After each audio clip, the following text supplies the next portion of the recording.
Hello, my beautiful, beautiful friends. It's Reverend Dr. Judy Weaver. And tonight we are doing something special. So first I'm going to go ahead and start the way I always do, with our blessing and our prayer. So just give me 1 second. Here we go.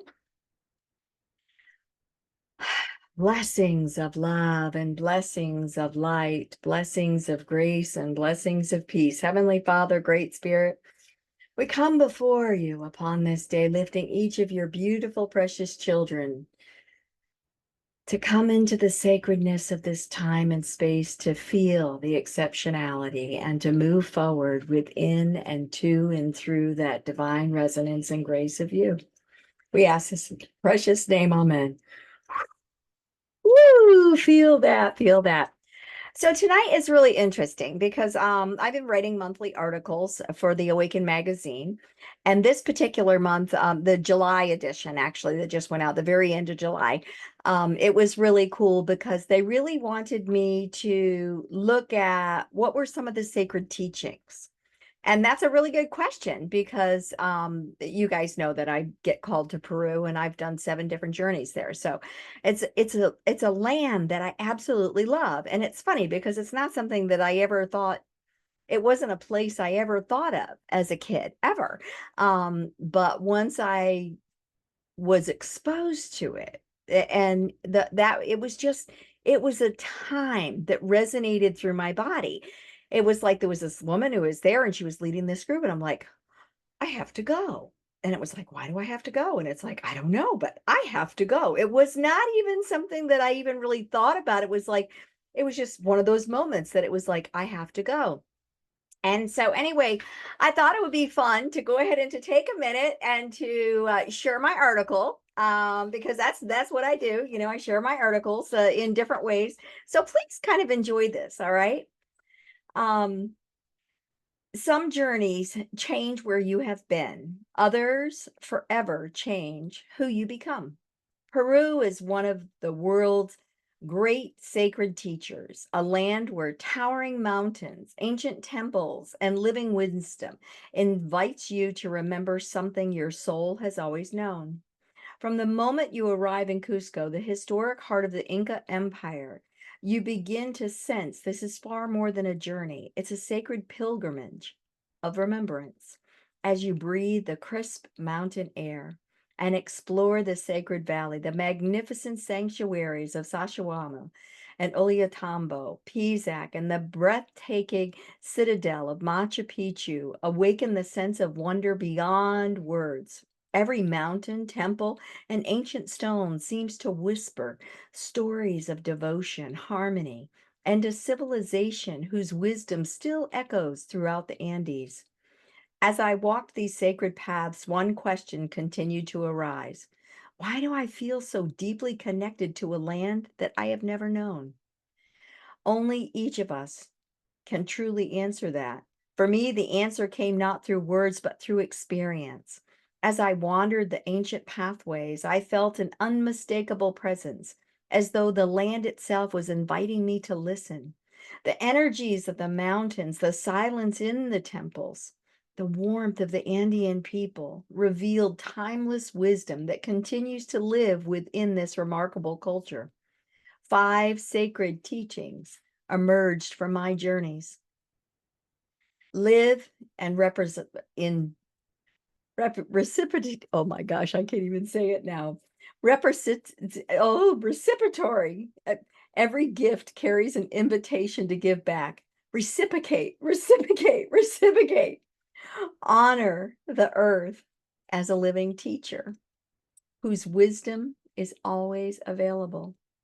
Serve the whole, for your light shines brightest when it uplifts others. Walk in harmony with nature, spirit, and the rhythms of life. Remember your ancestors, whose strength and wisdom continues to live within you.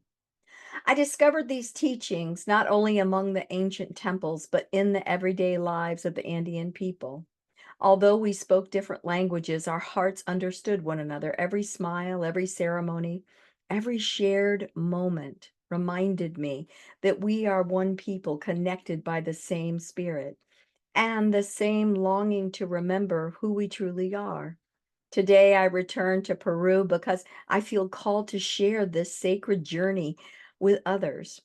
As we walk these ancient paths together, I hope that each person can discover the greatest gift Peru offers, not its breathtaking landscapes or remarkable ruins, but the sacred wisdom already living within you. Each ceremony and sacred site becomes an invitation to remember your light, your purpose, and your eternal connection with spirit. Perhaps that's why we are called to these ancient lands, not to find something outside of ourselves, but to awaken the truth that has always lived within. And is that not so very true for all of you and all of me? Every aspect of every one of us. It's moving to the space and the place and truly remembering, tapping into, feeling, experiencing, and having access to something that you just didn't even recognize that you knew before.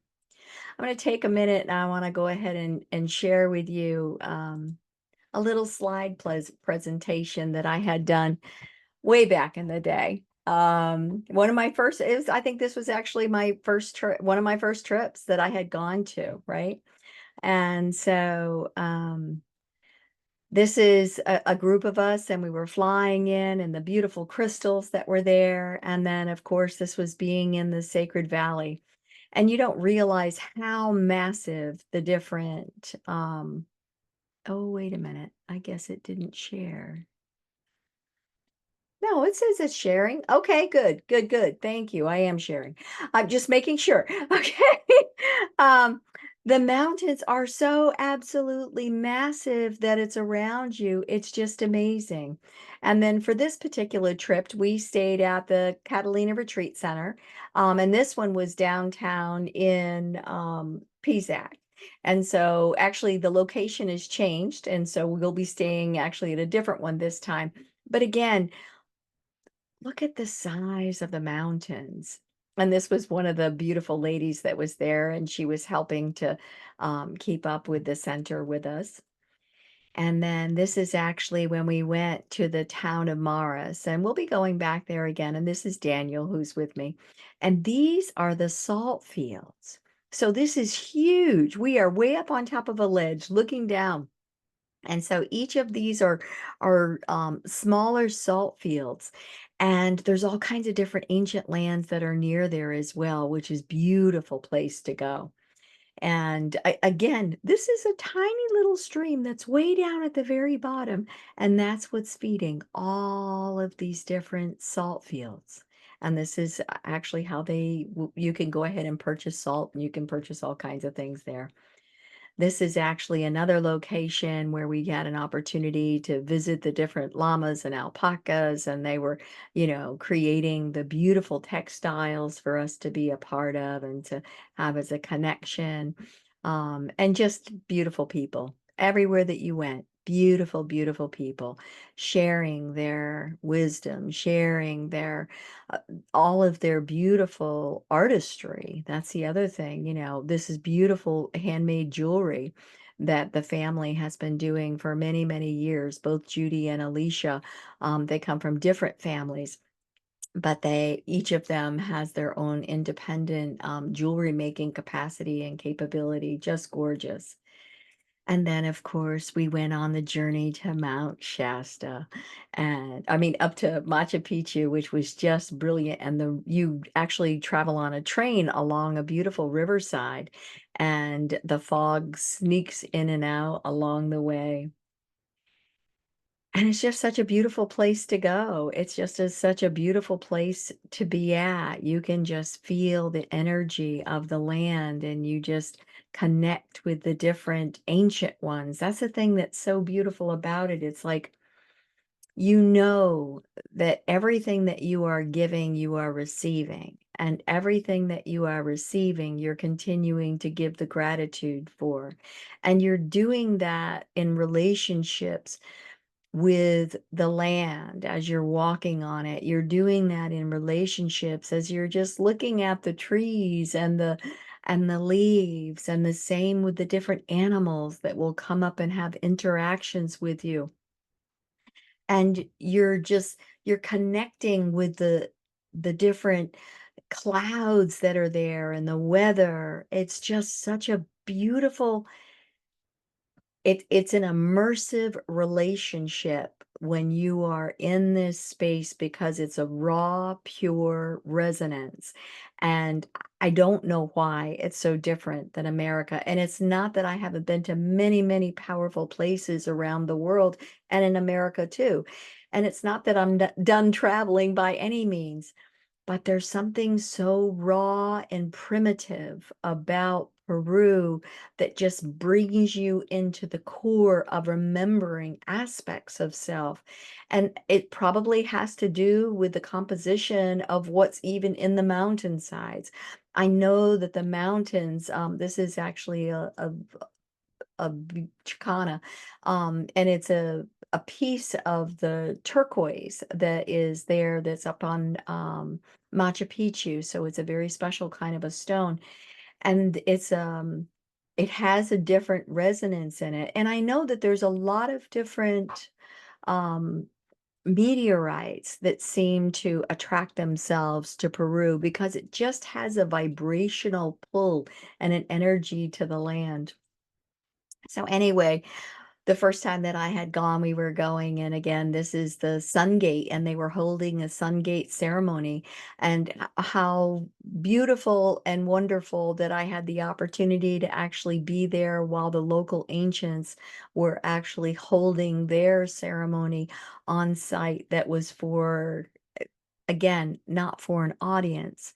It was for the land. It was to honor the earth. We were opening the gateway because it was coming into the springtime season. And again, it's the people do this to serve the whole. They're receiving within the exchange, but they know that whenever things are getting difficult, they will hold a special despacho ceremony where you will actually, do blessings and prayers, and you will bury it or you will burn it. And everything is about working in collaboration and community and communion with the consciousness of the land, the consciousness of the trees, the consciousness. You're just connecting with all of that energy. And it's about being in harmony and balance. It's so important to make sure that each of you, the work that you are doing, that you are in a balance. It's not that you're in a rush all the time. You have to stop and you have to connect. You have to breathe. You have to allow yourself to be in that space of whatever that is that's coming with you and in you so that you can hear, because that's the part that's so important. You have to allow yourself to be open to the listening so that you can connect with and you can grow through that process as well. I absolutely loved the animals and the land. And look, this just gives you, this is a good depiction. Now again, I have on my background that this mountains that's behind, but look how tiny the people are. And it is so magnificent and majestic. And I know it's high up on the mountainside, but I just want to tell you that we take a bus, or we take our van that orders to get to the train. We drive the train for probably about an hour and a half. And then we go ahead and we're in downtown Ollantaytambo, and then we hop on a bus, and it's about a half-hour ride up to the top. Now, once we get to the top, there's several different trails that we can take, and I usually have two different guides. So one is going to be for a little bit harder trail for guests, and then there's going to be a flatter one for those guests who are struggling more so. And again, it's not a terrible elevation. It's about 7,000 feet. So it's not as bad as actually when you fly into Cusco, you're at 11,000 feet, and Pisac is higher as well. But it is such a beautiful space, and the quiet, that's the other part. And Machu Picchu is known as the ancient mystery school because that's where the sacred ones went to learn, and they left their wisdom locked in the actual rocks. It was interesting the night before that I went the first time. I remember going into this cave, and I remember there being this huge condor that was there in this cave. And then the next day, as I'm walking around, I found Condor Cave, and I was like, oh my God, I was here last night. And that was right.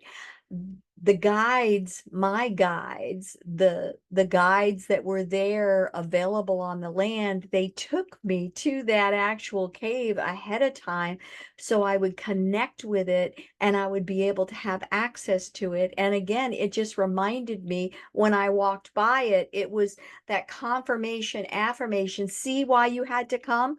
You had to come. It wasn't an option. It was part of your soul remembering. It was part of you connecting. It was part of your life purpose is to be able to connect with this energy so that you can absorb that beautiful healing resonance and the energies of capacity and capability are then integrated back into me to be able to use for every day going forward.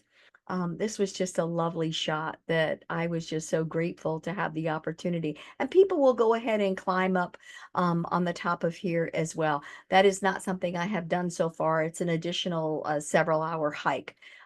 So far, we've just pretty much stayed right in the bottom area. And it's not that we're really walking down the areas that have no edges. We really stay on the actual pathways where there are, handrails.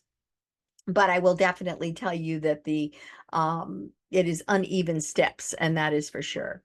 And again, this is just a picture of me with the group that I was with, and we were holding ceremony because that's what this is about. This is about you feeling the land. This is about you connecting with your guides, your masters, your teachers, you hearing, sensing, feeling, and opening to new levels of awareness and awakening. And this is such an incredible and beautiful and intricate community that has been built.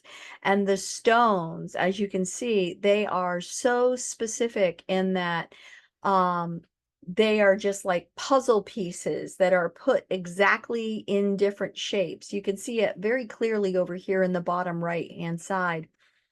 There's no cement. There's nothing else that's in between these. These are specifically laser cut is what they look like and very intricately placed so that they're able to hold and balance the different type of weights that are there. And it's just and look at the size of these stones that are set across the top that help to hold it and to balance it.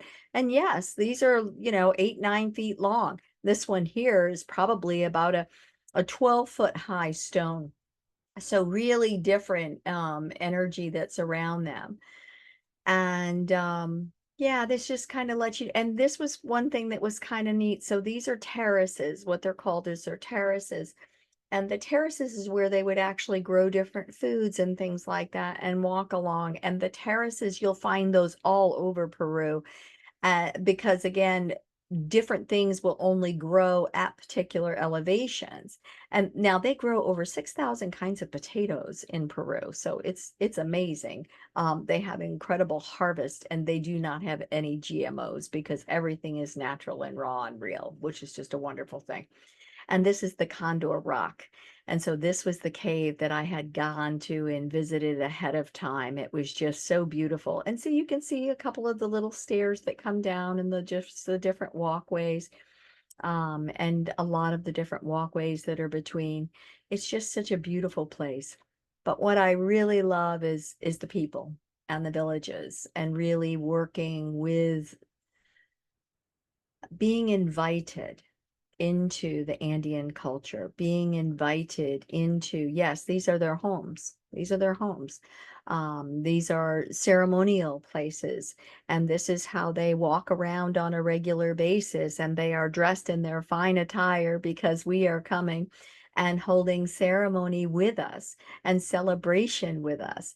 And we did dancing along the way with them, which was just so beautiful. And they sold us all kinds of different wares because they make the most incredible textiles. And yes, this little bottom. Now, I'm not a tall person, people. I'm like 5'3" tops probably anymore.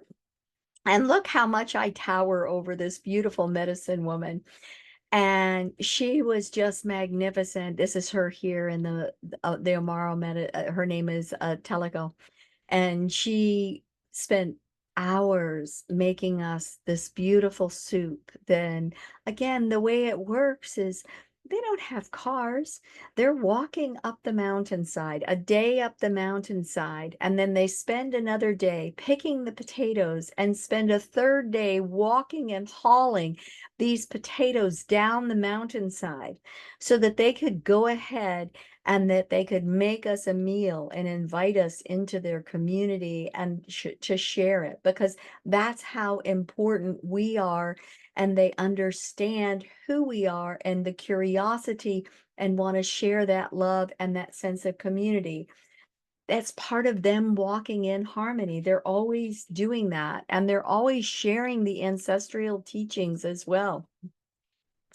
And this was such a really beautiful place because inside, it was a round, crafted space, but this is all clay on the walls, and that's the artwork that they actually painted out of the different colors of clay and utilizing different, fibers and things like that. And you can see the intricacy here up in the top left of how they painted the different people, how they were represented with the different textiles. And that's something else that's really beautiful, is that you can always recognize what village that you are working with based on the textiles, because they all have their own unique patterns and signatures and colors. So it's almost the same as here in America, where you go to different ball teams and they have their own color and their emblem and their own hoop, kind of a nanny holler and song.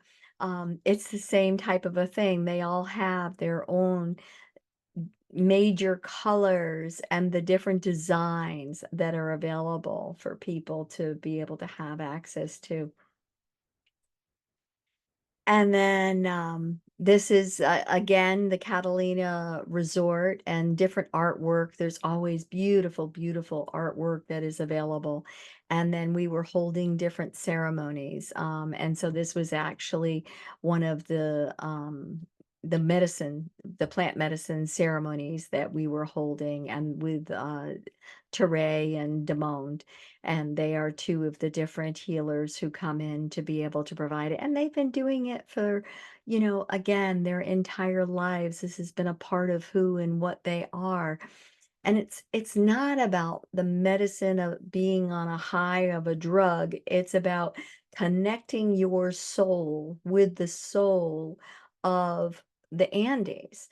It's about allowing your soul to remember and to work with the natural healings and the the the life force energy that's part of the jungle, that's there to teach you and to connect with you.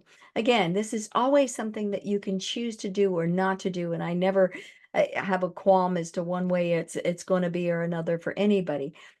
But this is about you choosing to connect into that energy as you are feeling guided to. And then this is actually us hosting despacho ceremonies. And so, like I had said, the despacho is when we come together and we really just do prayers. We put all this energy in and we say thank you to the land. We honor the earth for having that connection time with us. It's us saying thank you so much for allowing us to participate with you. And then it's that also offering it back to us, saying thank you for coming and connecting with our land.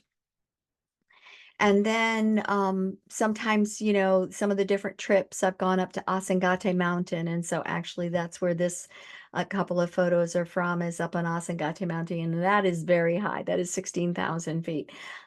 So that is a whole different kind of a journey. But after the despacho, what you generally do is you will burn it, because then it allows it to just, all of the spirits go up into the energy of the earth, where then it is able to regenerate itself in another capacity and capability, which is just a beautiful space. And then you go to these other, ancient sites. And so this is actually with Carlos. He's another shaman, Paco, that we work with. And we did an Uno Uko ceremony, which is a water mountain ceremony. And this was beautiful because, again, this is connecting with the lands, and you hear the actual call from the rocks that are on the side, from the mountainsides. You can actually have profound energy experiences where you're actually traveling through dimensions of time and space as you're connecting with the energies of each of these, and just allowing your soul to remember different aspects of. And so again, here's just some different prayers and working with the cocoa leaves. And again, there's always 3 cocoa leaves as part of your blessing, and it's that you're always doing prayers. And this is an ear of corn that is nearby. And I tell you, their ears of corn are like this big. The kernel of corn is the size of your finger. It is amazing how huge and monstrous it is.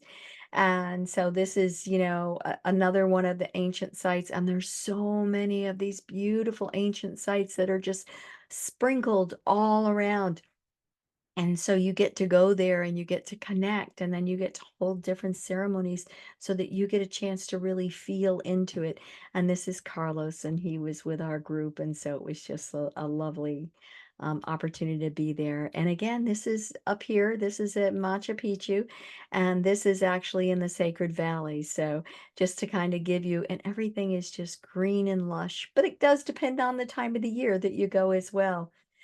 We also went to Animal Sanctuary, and this was beautiful because these are bears that are indigenous to the Machu Picchu area. But this is a sanctuary where they're actually working on healing them because some have had different injuries and things like that. And so this is actually a lynx that's in there. And this is again our beautiful puma, one of our meals, one of the different llamas. And look at that blue eye. Is that not just amazing how beautiful it is?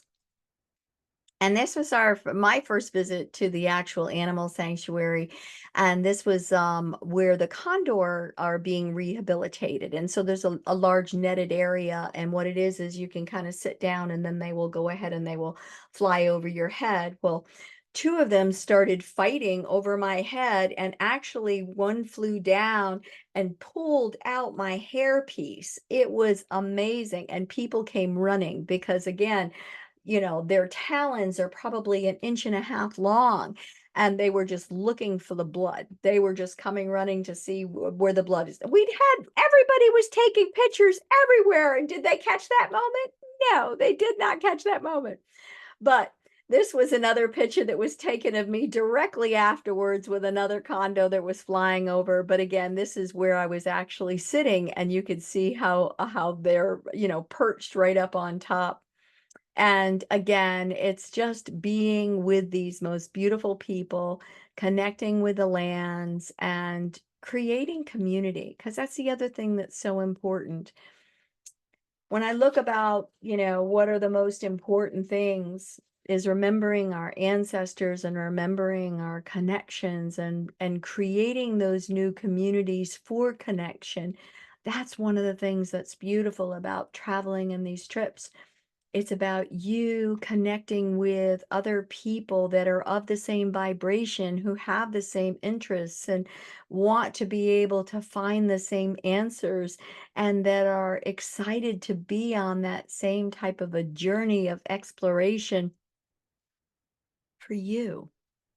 And that's what each and every one of us are on, that same pathway that's individual, but we walk along the same journey at different times too, so that we can share and we can show, we can hold, and assist, we can help to explain, and we can be in that same space with them for them to know more about themselves as well. Um, this is another, just when we were up by the community. Okay, so on the way going up to Amaru, that's again one of the small villages. There's 12 different villages that are over Pisac. There's 12 different villages that are over San Salvador.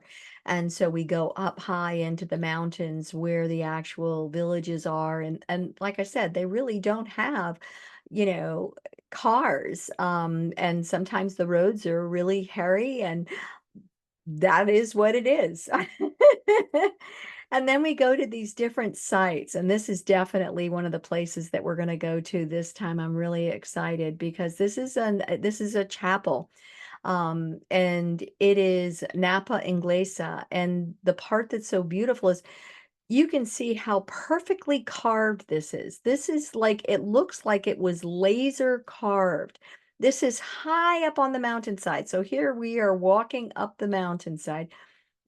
We don't do it really fast, and it's up here for a little bit of a ways. We were taking our time going up there. But look how carved this is. Look how detailed this is. This was the space specific for offerings that are there. We're able to sit down up there, hold ceremony, do drumming. Very, very powerful, powerful place to be at, to be able to hold ceremony. So again, this kind of shows you what it looks like up there. Look how huge I am into this doorway. And this just shows you, it's a community that's built into the side of the actual mountain. But this is laser created. They don't even have regular tools. They don't use electric tools. They're still using hoes and shovels, and their donkeys are plowing their fields. And this is specific and detailed and carved. The galactic star seeds, the brothers and sisters that are part of the the Andes and Peru, it's so profound. And I think that's one of the reasons that it calls you so loudly. The other thing that was really beautiful about being up here is, so we would sat along up this area. You could just feel that mountain on the backside breathing and sending energy to you. It was so beautiful and powerful to be there. And again, this is the area that we would sit in at where Daniel is standing, and we held ceremony. And this gives you an idea of how big that actual cutout area is that's specific. And this was looking down at the road far below. But look how they built. They were so detailed in the building of this and holding these spaces. And this is a beautiful little cave that's there that they would hold ceremony. And this is Daniel and Yannette, and they are the hosts that I've been working with for many years. And again, this is, looking up the mountainside, and this is that whole area, what it looks like from the ground. You hardly can even tell that it's there. It's just lovely, and it blends in far below. And this is being downtown, obviously. This part is actually in downtown Cusco, and this was us being on our trains, and this was in Machu Picchu and different areas. And this is just, kind of a quick overcap of where we flew. And we flew through the solar eclipse and the new moon, and we arrived at 11:11 a.m. on December 4th. And our journey concluded on December 11th, and we left at 11 p.m. And so it's just fun when you see the coincidences, but really it's just spirit coming into full alignment and reminding you that all is well, that you are held in that highest resonance, and they are here guiding you. But in order to really, we can live anywhere with these same 5 thoughts. Live where you are giving and receiving. Honor the earth as a living teacher. It's not just a place that you're getting from, that you're taking. You're living in a partnership with the earth. That means it's your responsibility to protect it. That means it's your responsibility to help care for that as well, and to pray with it and to hold the energy of it, to serve as a whole. Anybody who's on the spiritual path knows you have to serve. We don't understand what that means and what our job is going to be in our role. But the more that we grow into the whole of us, the greater we become, that we're able to service and be of better service to others around us. Walking in harmony, That's what it's really about. Each of us choosing to be that quiet resonance, to hold that balance, to be in that space of love and give space for every person to have access to. And remember your ancestors, because the road didn't happen just because of you. It's happening because of all of those others that cleared the pathway and made the availability ready for you. So as you continue on your journey, and I don't care where your journey guides you to, be in your heart. Feel into the sacredness of the time and space. Allow yourself to feel into and to connect with, to listen to, and to trust what you're receiving as well. And all will continue to unfold before you. So I hope that you enjoyed this lovely little interaction of coming to connection with one of my articles, about Peru and just about the teachings of the land. And the land has so much to teach us. The world is the most magnificent educator, but it's up to us to learn how to connect and to interpret what that means. So I'd like to wish you all a beautiful, blessed day, and I'm going to close you out. And here we go. Blessings of love and light and peace and grace carry you forth this day and every day. Blessings to all of you. Amen and aho. Thank you, my beautiful friends. Until we meet again.